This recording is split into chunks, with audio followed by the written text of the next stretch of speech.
다 같이 사도신경으로 우리의 신앙을 하나님께 고백하겠습니다.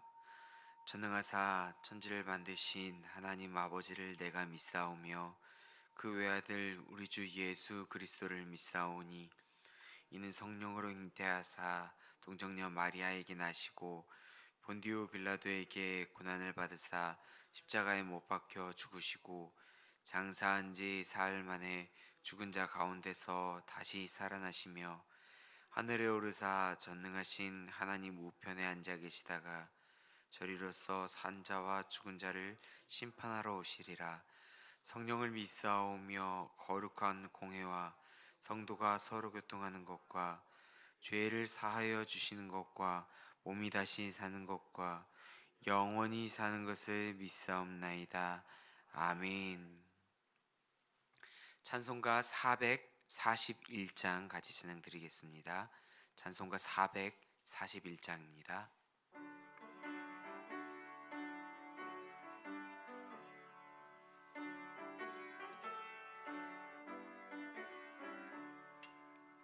은혜 구한 내게 은혜의 주님, 은사 원한 내게 은사의 주님, 신유 구한 내게 신유의 주님, 나의 마음속에 지금 오셨네.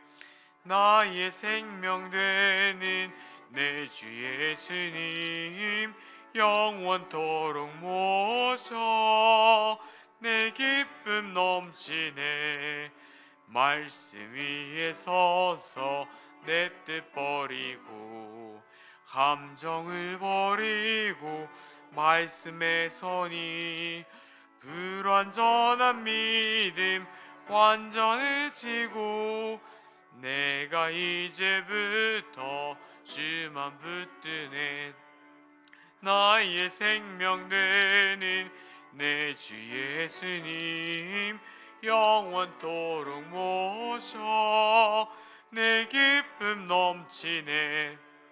나의 모든 욕심 던져버리고 내가 염려하며 계획하던 것 믿고 기도하며 주께 맡기고 주의 뜻을 따라 살기 원하네. 나의 생명 되는 내 주 예수님, 영원토록 모셔 내 기쁨 넘치네. 믿음으로 닻을 주께 던지고 끊임없이 주를 찬송하면서 전에 나를 위해 일해왔으나 이제 주만 위해 힘써 일하네. 나의 생명 되는 내 주 예수님, 영원토록 모셔 내 기쁨 넘치네.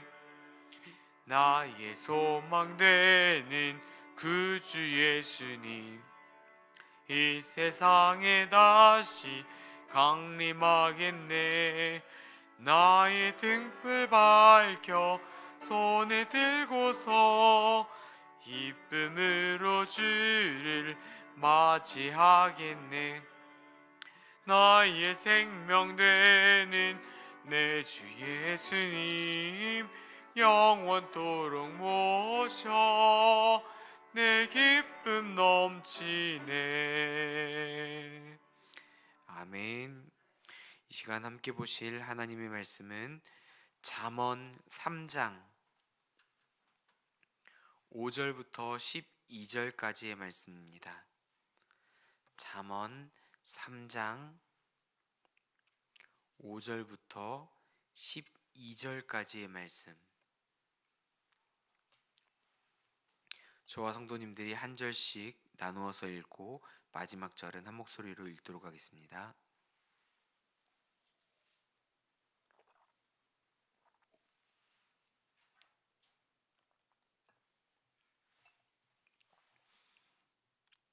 너는 마음을 다하여 여호와를 신뢰하고 내 명철을 의지하지 말라.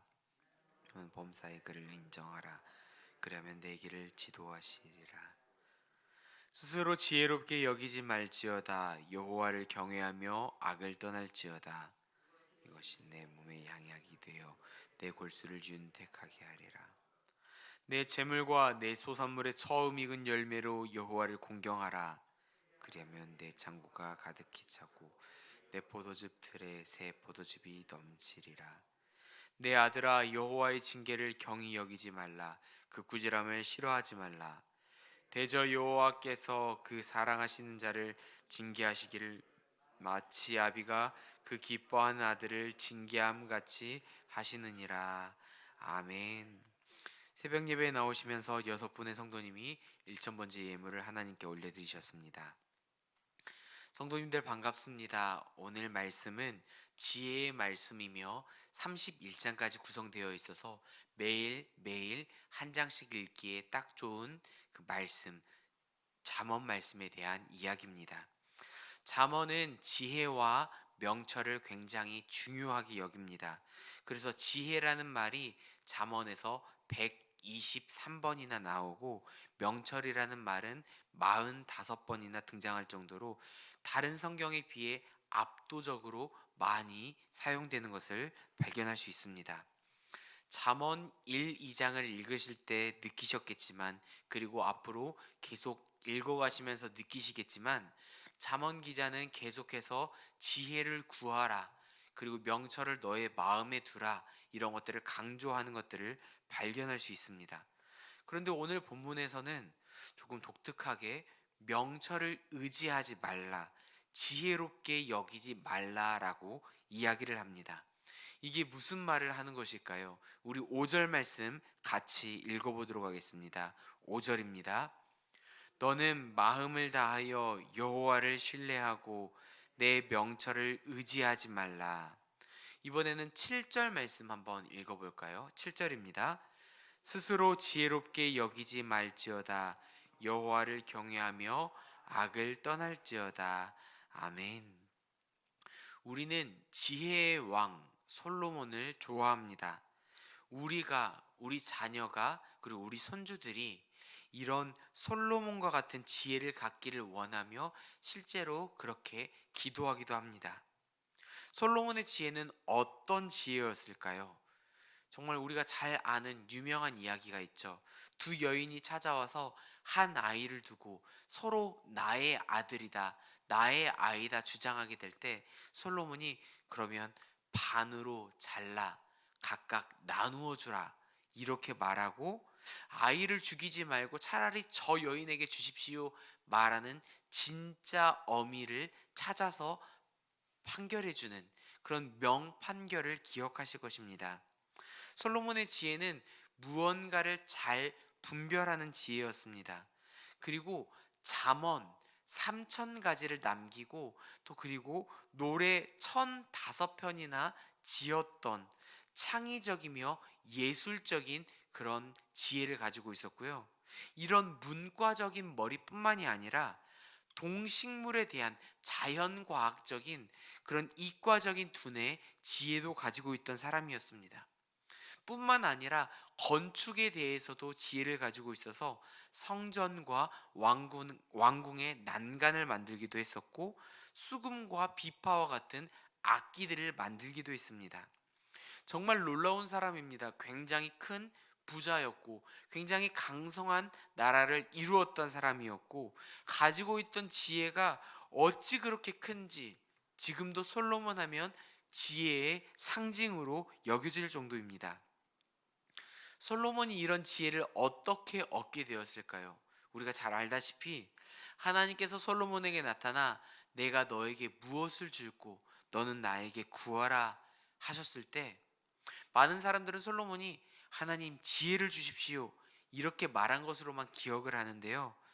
사실 맞는 말이긴 합니다. 역대하 1장 10절 말씀을 보면 주는 이제 내게 지혜와 지식을 주사 이 백성 앞에서 출입하게 하옵소서라고 말하는 말씀 봤을 때는 지혜 주십시오 하는 말이 맞는 말이긴 합니다.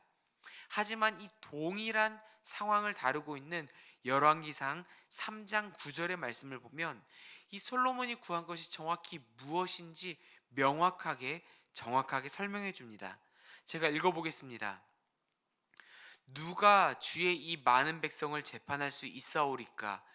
듣는 마음을 종에게 주사 주의 백성을 재판하여 선악을 분별하게 하옵소서. 아멘.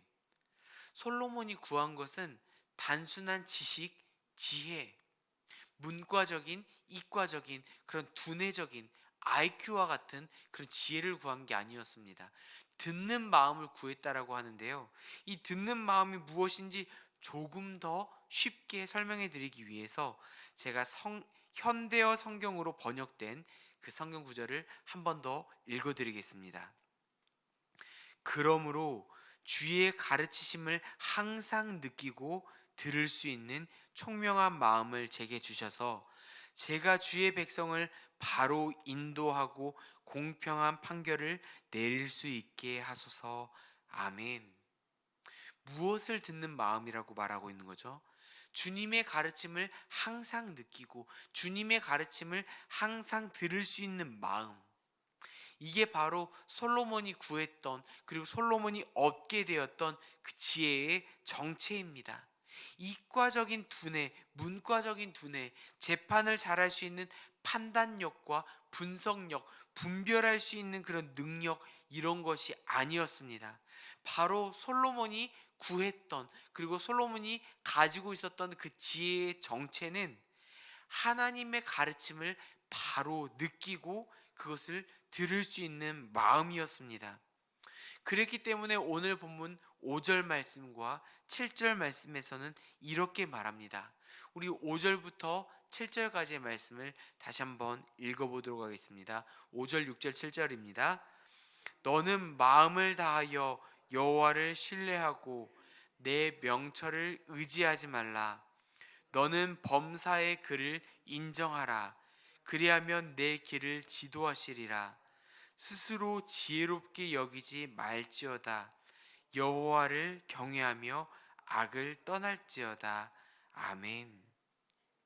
이것이 우리가 내 명철을 의지하거나 스스로 지혜롭게 여길 필요가 없는 이유입니다.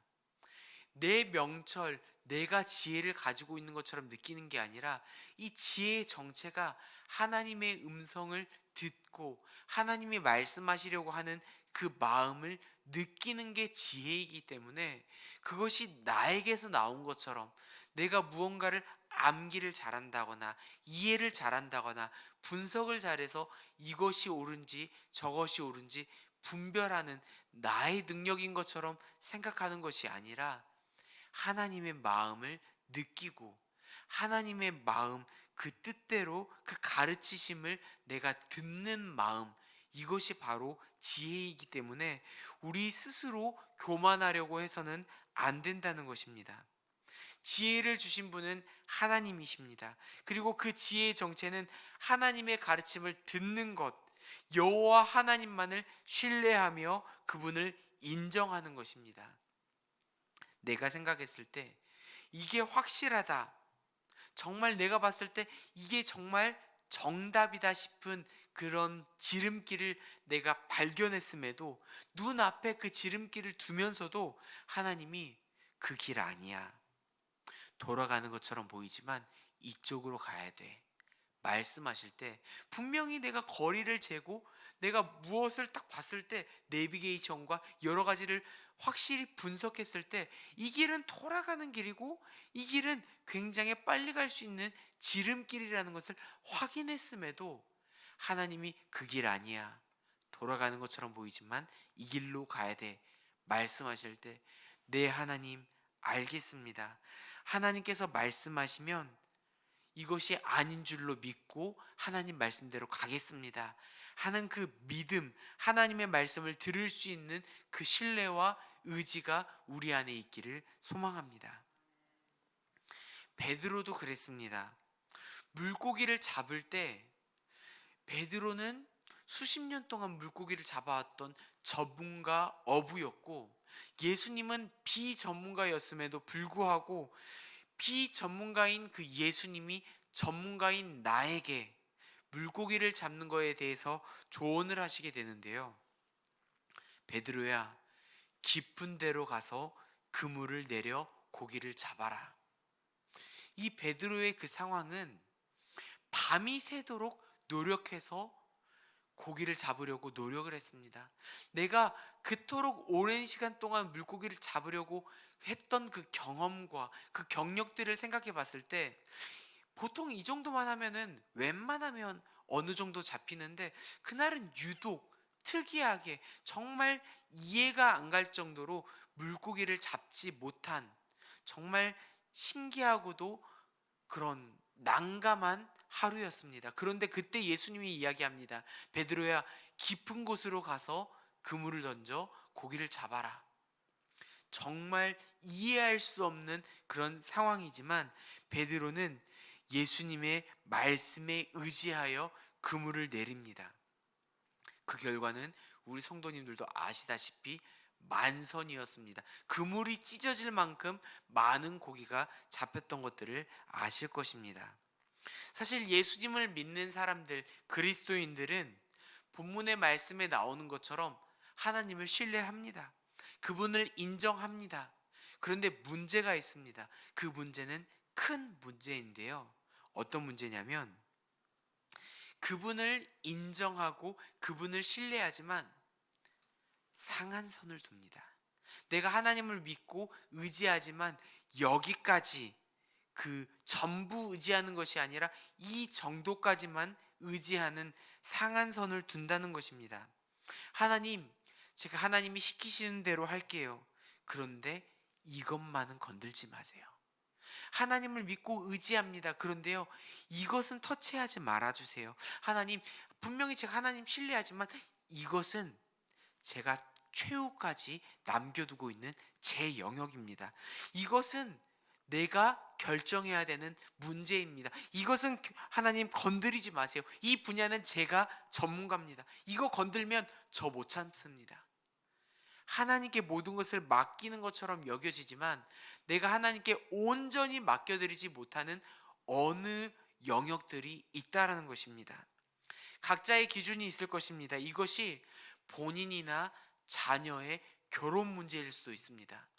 내가 다른 건 다 맡겨드리는데 하나님, 이 분야는 제가 오랫동안 기도해왔고 내가 신념처럼 오랫동안 마음속에 품었던 일이기 때문에 이것마저도 하나님 맡기라고 말하지 말아주세요. 재산 문제일 수도 있습니다. 하나님, 내가 살아오면서 가치관으로 두었던 이 문제입니다. 하나님, 이거는 건들지 말아주세요. 각자가 다를 것입니다. 도저히 하나님께 맡길 수 없는 문제가 있을 것입니다. 그런데 이것은요, 내가 하나님을 신뢰한다라고 말하면서 하나님 이것은 건들지 마세요라는 것은 온전한 신뢰가 아닙니다. 성경은 말합니다. 마음을 다해 신뢰하라. 범사의 그를 인정하라. 마음을 다한다라는 것은 전심으로 그분을 신뢰한다라는 것입니다. 어느 정도까지 신뢰해야 될까요? 범사 모든 일까지 그분을 신뢰해야 됩니다. 11절 12절 말씀에 나오는 것처럼 그분이 우리를 징계하시고 그분이 우리를 꾸지람하시더라도 신뢰해야 됩니다. 내가 봤을 때는 내가 피해 당하는 것처럼 느껴지지만 그럼에도 불구하고 그분을 신뢰해야 됩니다. 모든 일에 여호와를 신뢰하고 의지하라는 것은 내 마음에 내키는 영역뿐만이 아니라 내가 생각했을 때 이해가지가 않고 내가 생각했을 때 이것은 아니다 싶은 그 다른 면까지도 이 분야 말고 내가 신뢰할 수 있는 분야 말고 신뢰할 수 없겠다 싶은 분야마저도 신뢰하는 게 바로 모든 일에 그분을 신뢰하라는 그런 말씀인 것입니다. 사랑하는 성도님들, 우리의 신앙생활이 그냥 여호와를 신뢰하는 것이 아니라 마음을 다해 여호와를 신뢰하기를 소망합니다. 우리의 삶이 그냥 여호와를 인정하는 것이 아니라 내 생각과 다른 일이 있더라도 범사 모든 일에 있어서 그분을 인정하기를 원합니다. 그리하여 우리의 길을 지도하시며 우리의 삶을 윤택하게 만들어 주실 그 하나님을 깊이 체험하시는 99%의 신앙이 아니라 100%의 신앙을 가지고 살아가시는 이 자리에 모인 모든 성도님들 되시기를, 영상으로 예배드리는 모든 성도님들 되시기를 주님의 이름으로 축복합니다. 같이 기도하도록 하겠습니다. 사랑하는 하나님 아버지, 우리가 하나님을 신뢰하고 하나님을 의지하며 그분을 따라가고 있는데 어느 영역까지만 그분을 믿는 것이 아니라 온전히 하나님을 신뢰할 수 있기를 소망합니다. 하나님, 나의 지혜, 나의 명철을 의지하는 것이 아니라 지혜라는 것이 하나님의 말씀을 들으며 하나님의 마음을 느끼며 하나님 말씀하시는 것을 따라가는 것이 지혜의 근본이며 지혜의 전부임을 기억하며 하나님이 주시는 그 지혜를 온 마음 다해 느끼며 살아가는 우리 모두 될 수 있도록 은혜를 베풀어 주시옵소서. 감사드리며 살아계신 예수님 이름으로 기도드리옵나이다. 아멘. 하늘에 계신 우리 아버지여, 이름이 거룩히 여김을 받으시오며 나라의 임하옵시며 뜻이 하늘에서 이룬 것 같이 땅에서도 이루어지이다. 오늘날 우리에게 일용할 양식을 주옵시고 우리가 우리에게 죄 지은 자를 사하여 준 것 같이 우리 죄를 사하여 주옵시고 우리를 시험에 들게 하지 마옵시고 다만 악에서 구하옵소서. 대개 나라와 권세와 영광이 아버지께 영원히 있사옵나이다. 아멘. 이 시간 같이 공동체의 기도 제목으로 같이 기도하신 후 각자의 기도 제목으로 계속 기도를 이어가도록 하겠습니다. 먼저는 담임 목사님과 후임 목사님의 동사 사역, 함께한 아름다운 동행이 함께할 행복한 동행으로 이어지며 그 은혜의 계승이 순탄하게 이루어질 수 있도록 하나님 함께하여 주시라고 기도했으면 좋겠습니다. 단계적 일상 회복을 맞아서 대면 예배를 회복하게 하시고 우리의 삶이 주님 안에서 회복될 수 있는 은혜를 맛볼 수 있도록 도와주시라고 기도했으면 좋겠습니다. 그리고 시가서 통독을 통해서 그리고 매일 같은 본문으로 설교를 듣는 우리의 그 삶을 통해서 항상 은혜와 감사가 넘쳐나며 말씀과 기도로 함께하는 성도님들 될 수 있도록 도와주시라고 기도했으면 좋겠습니다. 얼마 남지 않은 그 수능, 그것을 위해서 많이 기도하는 우리 수험생들을 기억하여 주시고 수능과 수시 그리고 취업을 준비하는 모든 자녀들의 앞길을 하나님이 인도하여 주시라고 기도해 주시고, 마지막으로는 그 건강에 육신의 연약함을 위해서 간구하고 괴로워하는 그 환우분들, 정신적으로 그리고 영적으로 지쳐있는 많은 그분들의 회복을 위해서 우리가 이 이상의 기도 제목을 가지고 합심하여 기도하신 후 각자의 기도 제목으로 계속 기도를 이어가도록 하겠습니다. 함께 기도하도록 하겠습니다. 사랑하는 주님,